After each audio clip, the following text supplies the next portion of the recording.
I never expected this. A senator who turned on one of his own.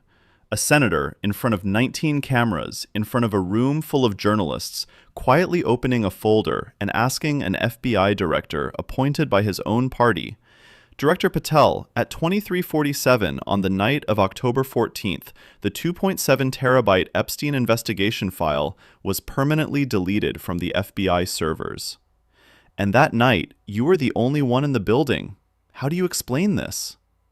The silence that followed was not the silence of thinking about something, not from searching for an answer either. This was the silence of someone who realized there was no way out. 52 seconds. In front of millions of viewers, live on air. Stay until the end of this video, because this story is much more than just a political encounter.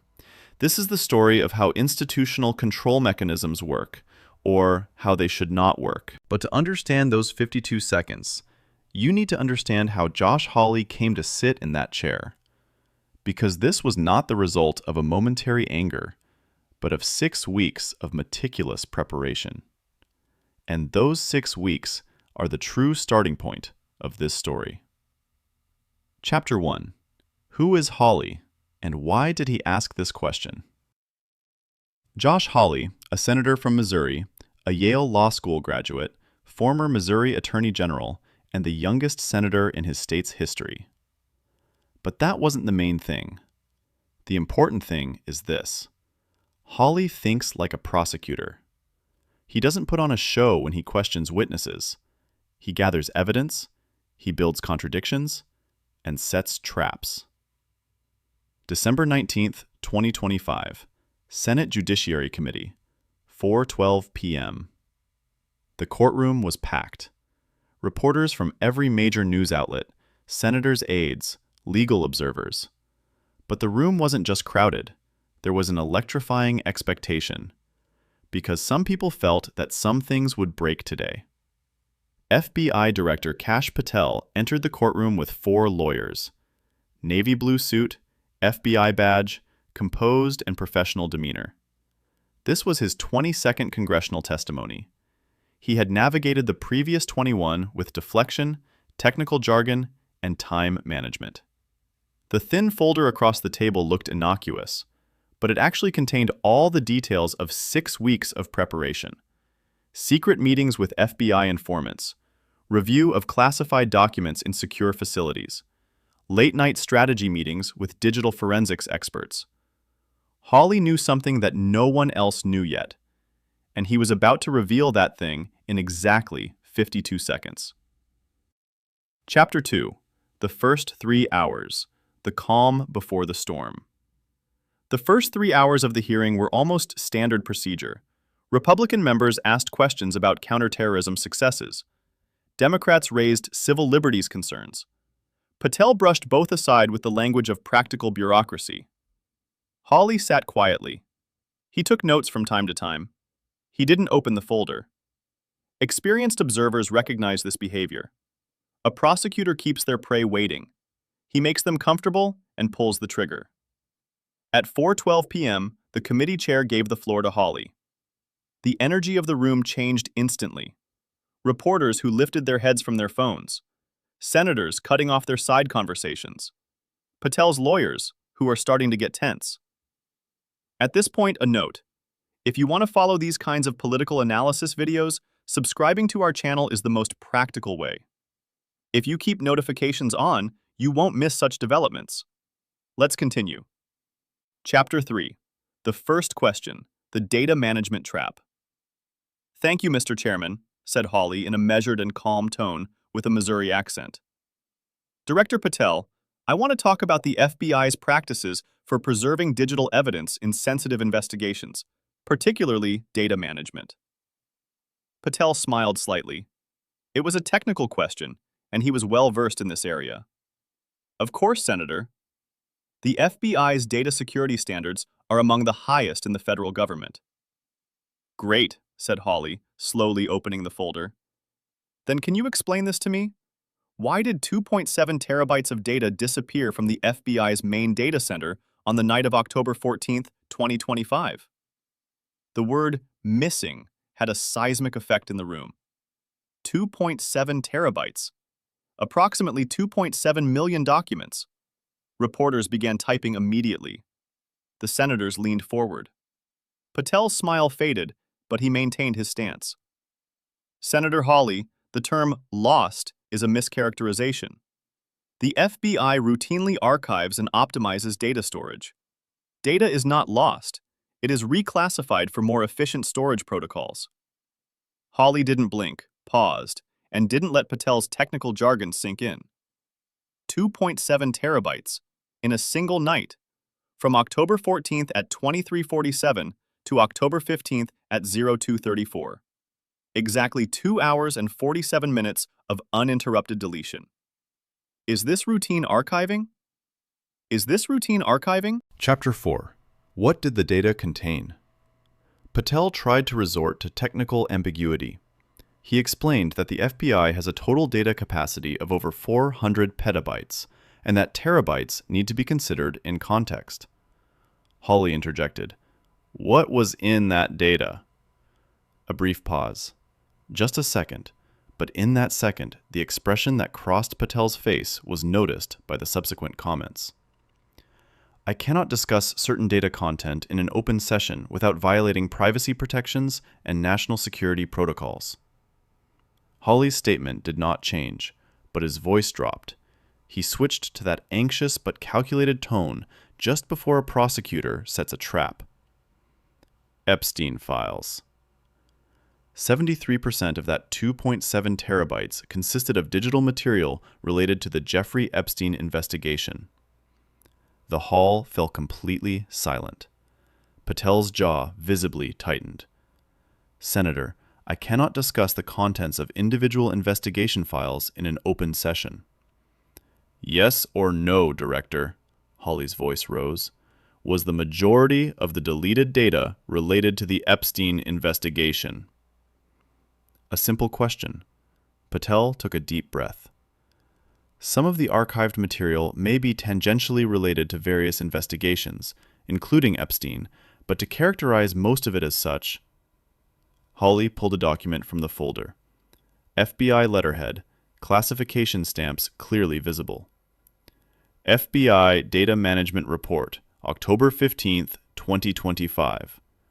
Deleted material breakdown. 73% digital evidence in the Epstein investigation. Video witness files, 18%. Email archive correspondences, 31%.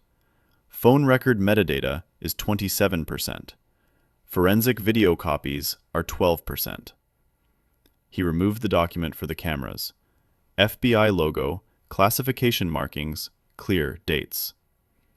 "This is your own internal report, Director.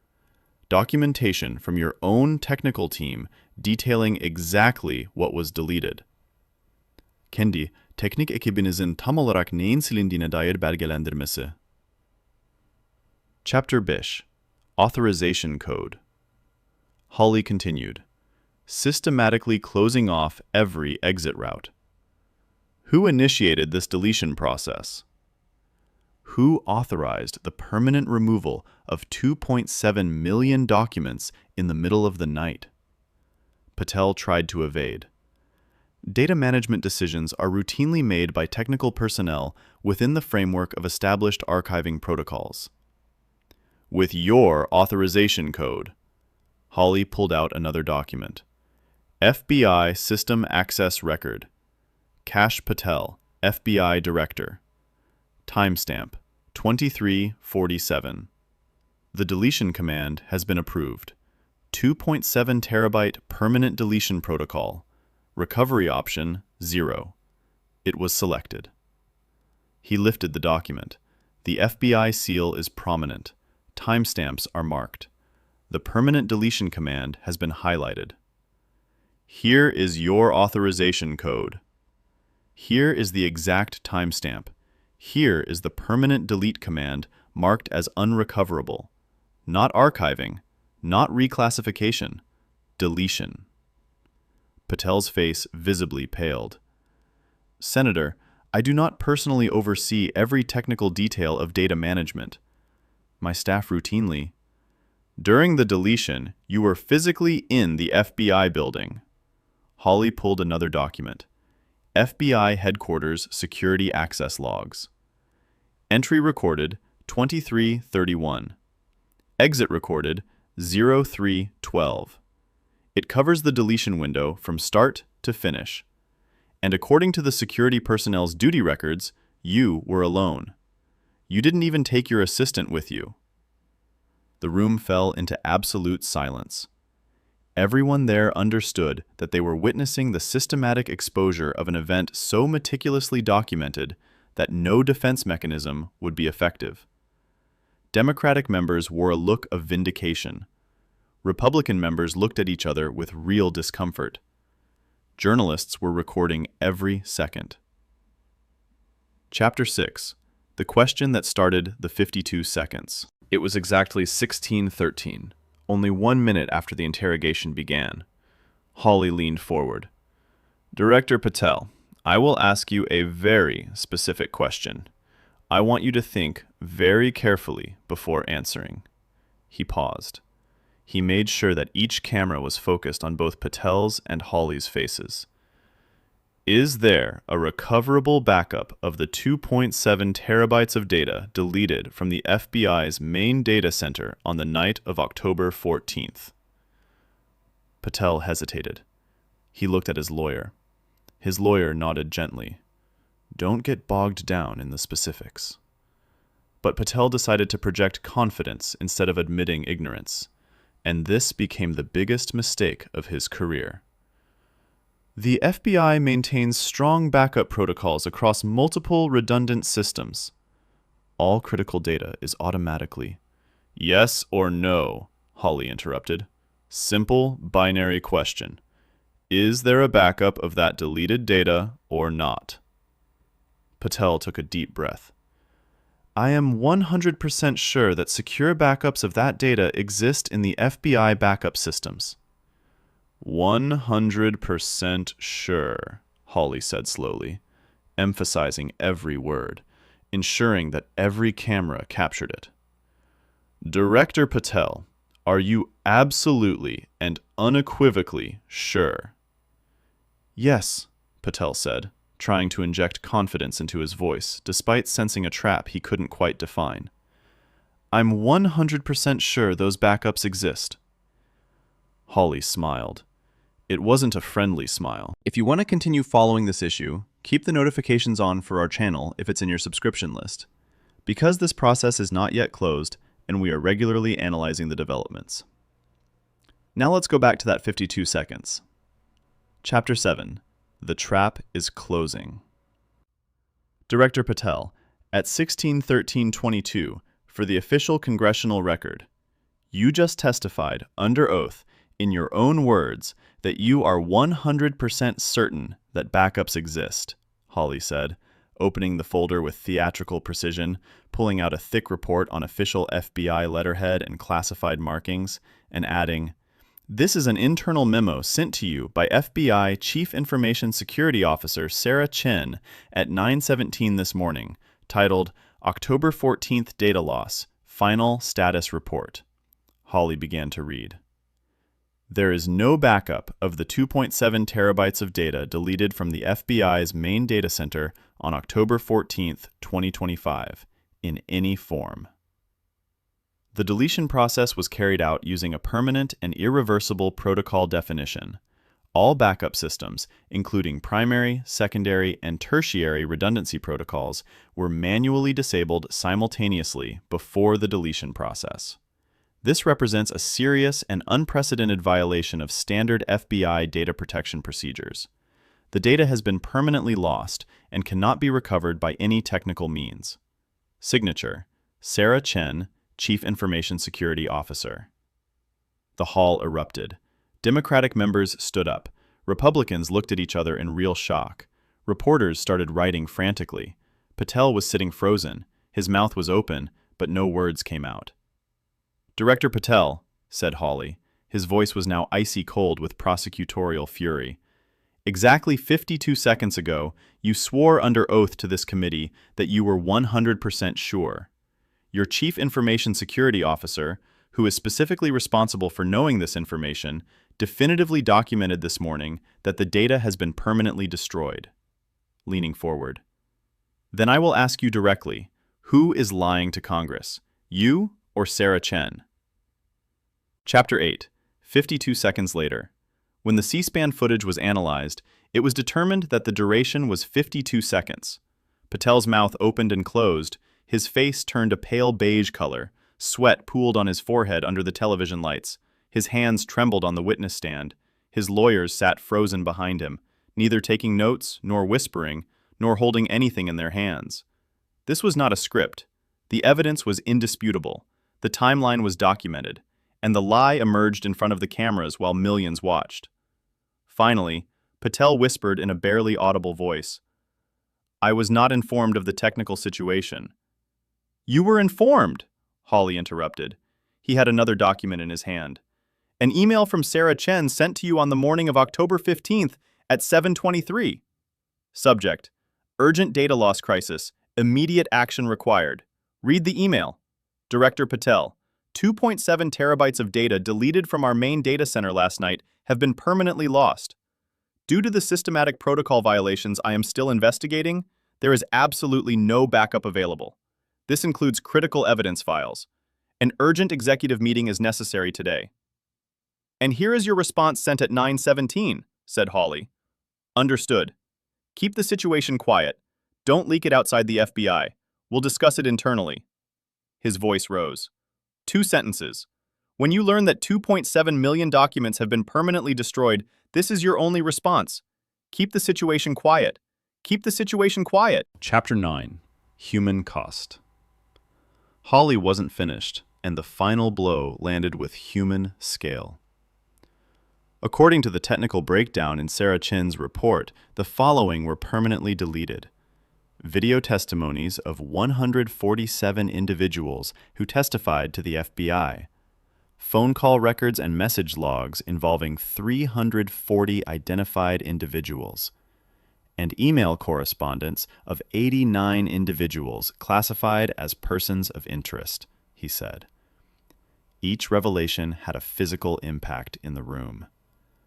All of these were permanently deleted at your authorization when you were alone in the building at that hour of the night. Hawley leaned forward. "Why, Director Patel? Why did you destroy the evidence against some powerful names? Who exactly are you protecting?" Patel said nothing. He couldn't say anything, because any answer would bury him deeper within the documented evidence of obstruction and evidence destruction. Chapter 10, Aftermath. The results were immediate and devastating. According to publicly available reports, within 24 hours of the allegations coming to light, multiple FBI informants provided corroborating statements. Within 48 hours, the Justice Department appointed an independent special prosecutor. And within 72 hours, statements from those wanting to distance themselves from the alleged incident came in rapid succession. Hawley's 52 seconds have been described as the most striking congressional oversight moment of 2025. But this process is still ongoing. The special prosecutor's investigation is ongoing. The allegations are being investigated. Legal outcomes have not yet been finalized. At this point, an important note.